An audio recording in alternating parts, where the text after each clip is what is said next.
ఆ తర్వాత ఇక్కడ మళ్ళీ చదువుకుంటే కర్ణ పిశాసిని అడుగువానైనను, ఆ తర్వాత ఆ మాట అండి, ఆ మాట కోసం ఇవన్నీ చదువుకోవాల్సి వచ్చింది. ఇప్పుడు దెయ్యాలు ఉండయి అంటారా లేవంటారా అని మిమ్మల్ని మేము ప్రశ్న అడగాలి. దెయ్యాలు ఉండయా అని అంటే ఏమంటారు? ఉప్పల్లో మీ పరిధిలో ఈ సియోని పరిసర ప్రాంతాల్లో దెయ్యాలు ఉండయా? ఉన్నాయంటే ఉన్నాయని చెప్పండి, లేవంటే లేవని చెప్పండి. దెయ్యాలు ఉన్నాయి అంతేనా? ఎప్పుడైనా చూసారా దెయ్యాలని? దెయ్యాలను చూసారా? దెయ్యాలను పలకరించారా? మాట్లాడారా? లేదు కదా. దెయ్యాలు ఉన్నాయి అంటున్నారు అంటే దెయ్యాలు ఉన్నాయంటే అందరూ అంటున్నారు కాబట్టి మీరు అంటున్నారు అంతేనా? అయితే దెయ్యాలు యాడ్ నుంచి వచ్చినాయి అని అంటే మీరేం చెబుతారు?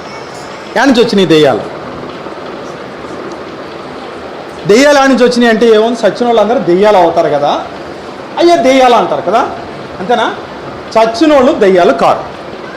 చచ్చిన వాళ్ళు ఎట్టి పరిస్థితులు కూడా దెయ్యాలు కావడానికి లేదు. వాడు పాపం చేసినా, వాడు పుణ్యం చేసినా, వాడు పరిశుద్ధుడైనా, వాడు అవినీతిమంతుడైనా, నీతిమంతుడైనా చనిపోయిన తర్వాత దేవుని ఆధీనంలో ఉండాలి ఆత్మ. ఆ ఆత్మ దేవుని ఆధీనంలో ఉండాల్సిందే. భూసంచారం చేయడానికి ఇళ్లలోకి వచ్చి వాళ్ళని పట్టుకొని వాళ్ళని ఎదిరించడానికి మాత్రం దానికి అధికారము ఉండదు. దయ్యాలు ఉన్నాయి, భూలోకంలో దయ్యాలు ఉన్నాయి. చిన్న దయ్యాలు ఉన్నాయి, పెద్ద దయ్యాలు ఉన్నాయి. దయ్యాలకు కూడా మీటింగ్ కూడా ఉంది. దయ్యాలకి మీటింగ్ ఉంది, అర్థమైందా?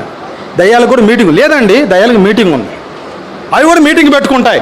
ఎందుకంటే చాలా జాగ్రత్త కలిగా చాలా జ్ఞానంతో ఆ దయ్యాలు మనల్ని ఆకర్షిస్తాయి, ఆ భ్రమలకు తీసుకెళ్తాయి.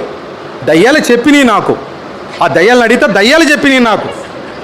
నేను ఇంక ఊరి దగ్గర అడిగి నేను ఈ అనుభవం పొందలేదు. దయ్యాలు ఎక్కడికి వెళ్తున్నా నేను అడిగాను. ఎట్లా అంటే ఒకసారి అది అడవి ప్రాంతం, అది ఊరు కాదు, అడవి ప్రాంతము.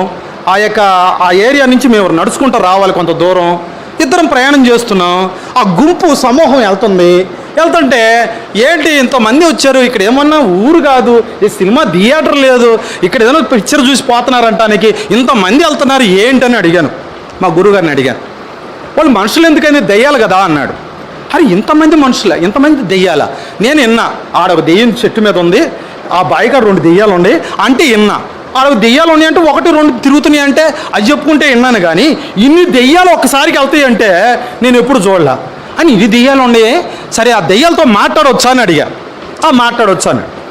మాట్లాడాలంటే ఇప్పుడు నేను కన్నడలో మాట్లాడాలా, తెలుగులో మాట్లాడాలా అని అడిగా.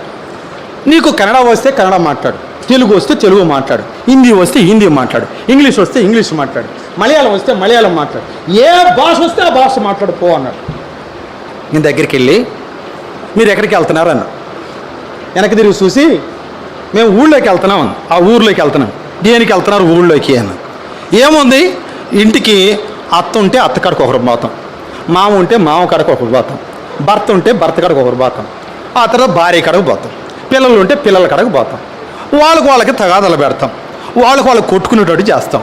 వాళ్ళందరూ జుట్లు ముడేసుకుని కొట్టుకుంటూ ఉంటే మేము పక్క నుండి నవ్వుకుంటూ ఉంటాం. ఇదేమేం చేసే పని. దయ్యం మాట్లాడిన మాటలు చెబుతున్నాం. దయ్యాలు మన ఇంట్లో గొడవలు అవుతున్నాయి అంటే, కొట్టుకుంటున్నామంటే, తిట్టుకుంటున్నామంటే, తల్లి మాట బిడ్డలు వింటలేదంటే, బిడ్డల మాట తల్లి వింటలేదంటే, మరి కుటుంబంలో నెమ్మది లేదంటే, వాళ్ళకి అసమాధానం ఉందంటే దయ్యాలు ఆ ఇంట్లో టెస్ట్ చేసుకుని ఉన్నాయని సంగతి మర్చిపోవద్దు. ఈ దయ్యాల కార్యాలు